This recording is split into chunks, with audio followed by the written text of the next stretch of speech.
Hi, this is Dennis with Second Chance Tackle. Today I get the opportunity to work on a quantum reel, and this is one of the things I like about the repair business. You never know what's going to come into your shop, and well, you get an opportunity to work on a lot of things. Today this is a quantum blue runner. It's the Blue Runner 50. Chances are that this reel was part of a rod and reel combination, probably sold at a store like Cabela's or Dick's or something like that. It's a I'll call it a value priced offering. This one's got a burring noise in it, but other than that it rides fine. And we're going to show you how to keep the reel serviced and well maintained so that you don't have to deal with buying another one. Regardless of what the price point is on a reel, you should service your reels regularly. That way, well, you don't have to run out and buy another one, and this one doesn't wind up in the landfill. There are ways to fix these, even if the majority of parts are not available, because if you keep them maintained, the parts won't break normally, and well, you'll get a long life out of it. We're going to try and restore this one and give it a second chance. We're going to start by removing the exterior pieces and parts. As I do, I want to encourage you to subscribe to my channel, and if you do subscribe to my channel, please use that notification button. That'll let you know when I'm posting videos. And well, if it's a video that you think you would like to see, then we're going to hope to educate you and show you how to do it yourself. And if nothing else, learn some more. Well, one of the things I just learned from taking this off is this reel has been through salt water, and it's probably had a little bit of a hard life. There's a lot of debris here on the retaining clip, and that usually means that there's debris inside on the drag washers, and we'll do that as part of the service towards the end of the video. Right now we want to get underneath the reel. We want to see what's making it go, what's making it stop, and how to service it. We're going to continue by taking off the handle, and when the handle screw on the other side of the reel turns, it means that you have a handle with a shaft that goes all the way through. And the way to remove the handle is to remove the screw on the opposing side. You gotta be careful with these. These are plastic, and if you use something like a pliers or something to get a grasp of it, don't press too hard. You can break the ridges of these handle screws. That one is out. When I take my pieces and parts out, they go into a parts tray. I use a fast food container, and well, that just ensures that I get them in a good place, so that when it's time to reinstall, I know where they are. All right, there's some debris or something on the handle, so I did two things. I used penetrating oil here to make sure that I can keep that flexible, and just here as a mild rust preventative or a loosener. There's 4 case screws that come out next. I am noticing that we have an override here. It's stuck, and it seems to be stuck in a on position, so we're going to leave it there. But this probably has an early version of an anti-reverse clutch. That anti-reverse clutch originally had a little bit of a spring override to them, and I'm assuming that's probably what's going on here. And with that, I'm not sure if we're going to be able to service that main bearing, but I hope we can, because that's the one making a noise. It says ball bearing, so I'm assuming there's only one of them in here. I'm assuming that one's probably pretty loud. When I remove those my screws, all screws, I've taken 2 out so far, I put them on my desk to make sure that all of the screws that I'm taking out of the side plate are the same size. That's said from experience. A lot of manufacturers will put a short screw or a long screw or a wide screw or something else somewhere in that side case. So I like to do my best here to identify that, so that when I go to reinstall, I know where that oddball screw goes. All right, the 4 screws are out. They're all the same. Put those into my parts tray. I like these fast food containers. It gives me 8 corners in this one, so I can separate by assembly where they're coming from or going to. All right. This one requires me to take the rotor off. If you have a case that ends right here, you can take that case off. When the case is tucked underneath, you need to remove the rotor. Well, this one's kind of interesting because it's got that other piece. So let's see if this that just comes off. Okay. Graphite reel. hardly any grease and oil in there. What is in there is dry. Another reason why it would be making the noise it is. Let's bring this down so that we can access the screw on the crosswind block. Take a picture here. Use your camera, use your cell phone, use whatever image capture device you have. Take a video, heck, whatever. But use that camera to get a picture of how it looked before you started taking things off. I get calls frequently from folks that have removed pieces and parts, and well, when they put it back together again, the reel wasn't working. And almost all of the time, it's the orientation of a piece or part is incorrect, causing it to have some problems. I just wiped off the axle shaft. That came out nice and clean, so I'm not terribly worried about the performance of that. Next out, we can remove that crosswind block. And these go into my parts tray as well. And we should be able to take that main gear out now. And we do. We have bushings on both sides. We have a very dirty and dry interior to this reel. But otherwise, it's a basic fishing reel. Let's see if we can get this oscillation gear off.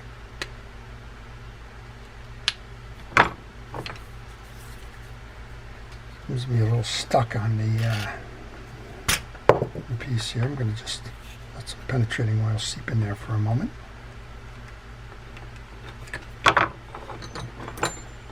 While I'm doing that, if you have any questions on this reel or any reel, if you'd like some additional information, maybe on where it was made, how it was made, who made it, those kinds of things, just leave those in the comment section.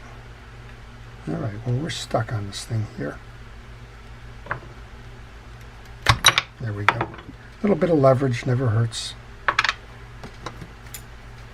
And what we were stuck on is an inner washer here on that main gear. It's kind of taking a little bit of an effort to get that off. To remove the rotor, we want to remove the set screw. And then this bowl is not deep on the rotor, so you should be able to get a wrench over this. Just find the right one. There you go. And once you break that, I like to take these off using hand pressure only. That way I know I'm not going to strip any of the threads on the reel. Alright, this one has a little key weight. It's kind of set inside the rotor to hold it on. And interestingly enough, this has a traditional old style dog screw with a lot of salt. Well, I don't think that we're going to fight this one. We'll put a little bit of oil, penetrating oil on there, see if it can free up. But if you don't have the override, you don't have the override. The old is, it is what it is. All right, we should be able to remove the collar from this. This is your anti-reverse collar. We have the noisy bearing underneath, which we're going to want to replace. Take pictures here again. It becomes important as you remove these pieces and parts to recognize which ones go back where. Those two screws are the same for the mounting collar. That's going to go in another corner of my box. I'm going to put the piece there, and we should be able to remove this now. And this is the noisy bearing. So we're going to stop for a moment, and I'm going to go get a replacement bearing for that, and then we'll continue. Okay, I was able to find a replacement bearing. I'm going to oil this one up, make sure that it's lubricated properly. And then what I'll do is just set that aside for a moment. I want to make sure that we can clean up the pinion gear. To do that, I'm going to use a wire brush and pull through on the teeth of the pinion gear. Make sure throw that one away, make sure that that doesn't become an issue later by installing the wrong one. Now I'm going to grab some fishing reel grease. I'm going to use Penn Precision reel grease. I don't have a real preference for fishing reel greases, but I would recommend that you use fishing reel greases in your projects.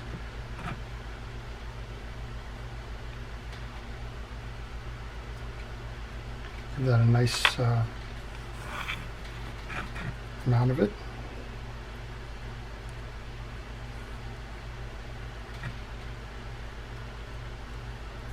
Okay, now we're going to load our bearing on, and the bearing shield goes on.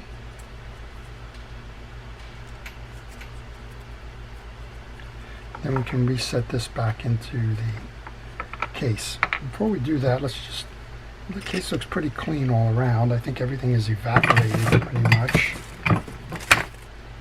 I'm just going to give it a quick squirt of penetrating oil and just run a cotton swab through there. Actually, this is a Q-tip, so I can say Q-tip, and the Q-tip police won't get on me. But there you go. All right, well, that's all good and clean. So we can take that assembly. Just hold that anti-reverse dog back for a minute. And some of these things, well, the fight's not worth the fight. If you find that you have a stuck anti-reverse override and you never use the feature, why risk breaking the reel to restore a function or a feature that you're not using? So I'm going to leave that sleeping dog lie there. And well, in the future, if I need that, well, if the reel is still working, I'll worry about it then. Right now, I think this is destined to go to teach a kid to fish. I'll put that on one of the excess poles I have laying around here. Going to make a wonderful starting reel for a kid, and well, it'll just be a nice complement to a day where we spend educating and teaching them about the sport of fishing. Once you've tightened those two screws, get the anti-reverse collar. If you weren't noticing, there's ridges in that, and they're pointing towards that anti-reverse dog. That's the way it's going to go on. So bring this in, down, and well, just like that. Now we've got our anti-reverse functioning. Next up, we can bring our rotor on. Before I bring that rotor on, I want to take a moment here to take that penetrating oil spray again. We're going to spray both seams of the bail and the line roller. I'm going to work it back and forth to make sure that it trips easily. You want to check the dimensions of this, make sure it's got a nice arch shape to it. If it doesn't, or if you see gaps in the side plate arms, it might mean that the bail is bent. If the bail is bent, you can remove this screw here and reform it, and then put it back on. We're good to go. We're going to just put this back on now. With the rotor nut. Started with hand tightening. You want to make sure that you have the threads going on nice and evenly. You don't want to risk cross-threading them. This is an offset wrench here. It can sneak in over the bowl there. If you don't have them, don't worry. This one, you can probably use a traditional open-end wrench.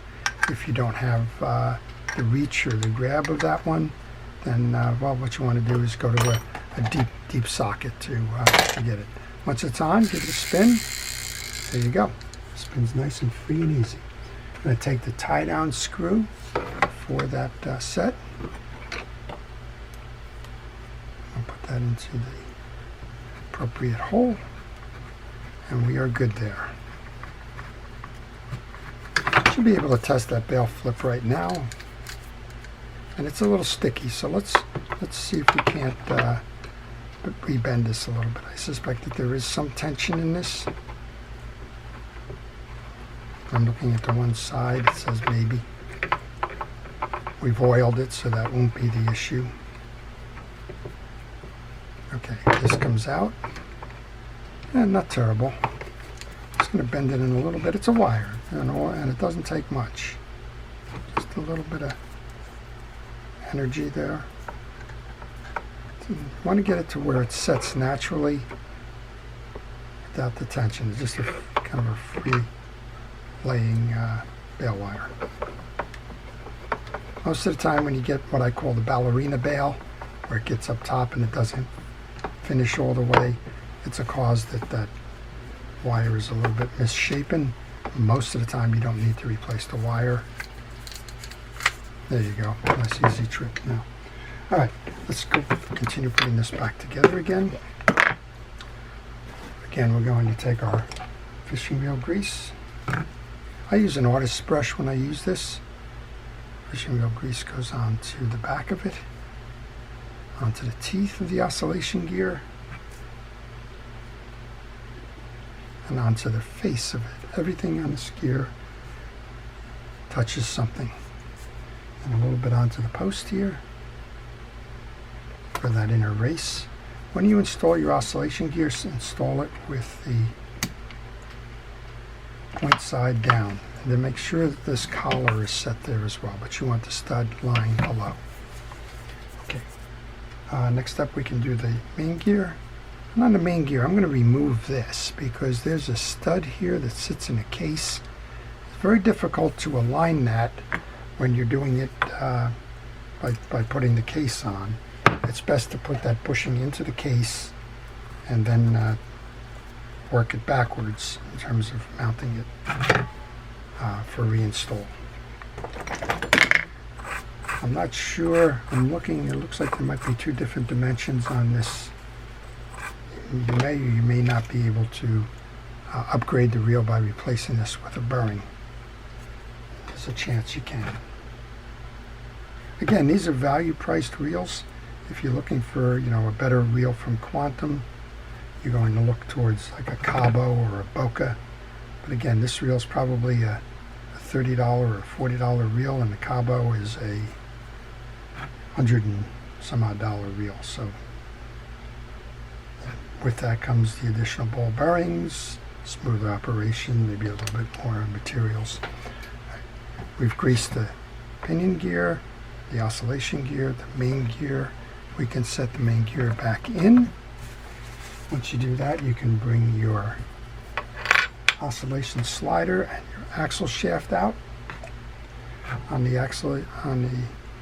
oscillation slider or crosswind block, back is the only piece that gets grease, and make sure you get some into that channel where the stud is going to ride. This makes the spool go up and down. That's the oscillation. As we mentioned, the main gear will turn the...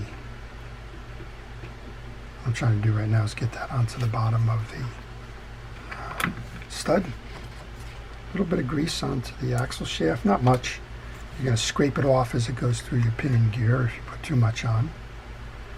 Lower that down, and go back to your tray and get that screw that's going to hold that in place.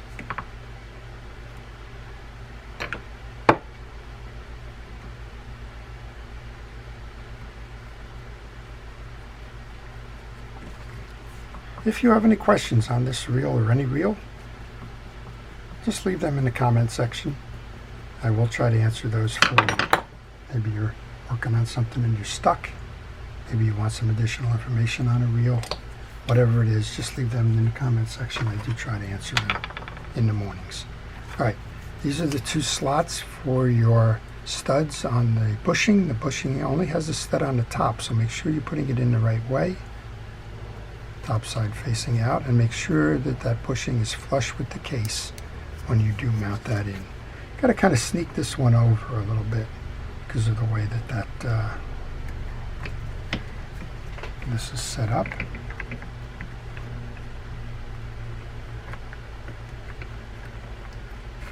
But with a little patience, you will get it in there.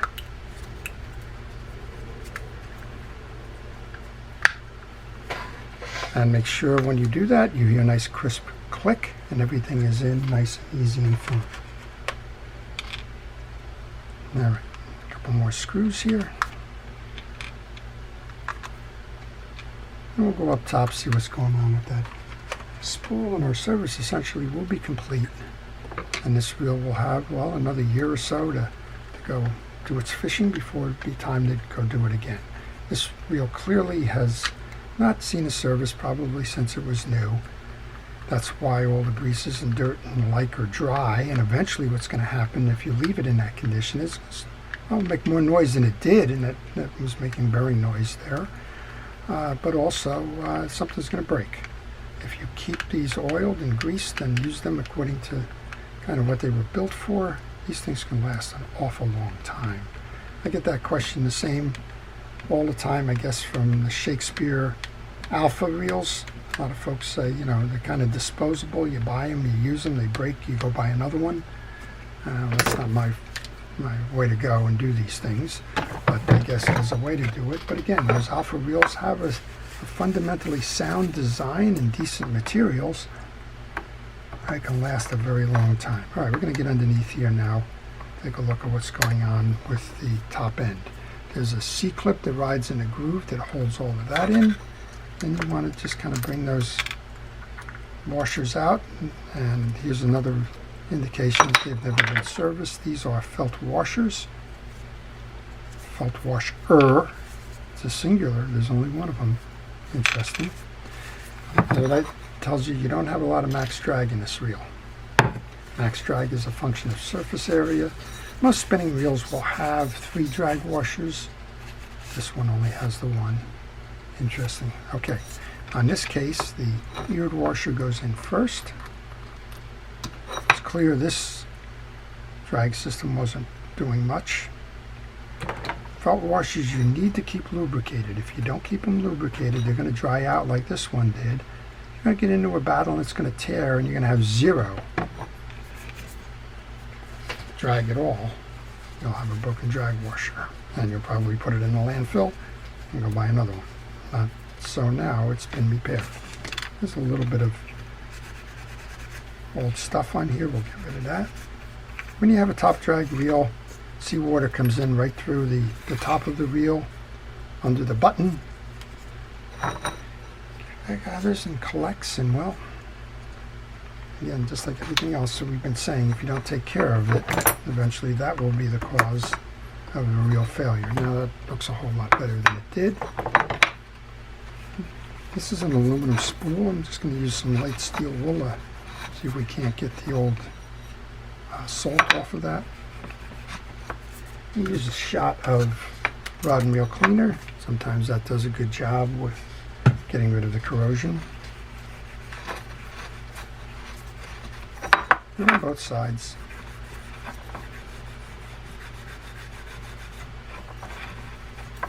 And while we're at it, there's a little click button here that we want to put a drop of oil on. That's going to let you know when your spool's turning backwards and that the drag is engaged. All right, this can go back on now.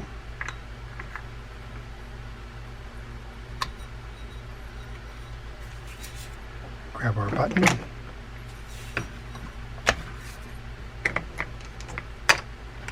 Bring the button down, and this is where you can see the salt water is the line's going to be coming rolling in here. It's going to have water on it. It's going to collect in this bowl. It's going to go right down onto your drag washers.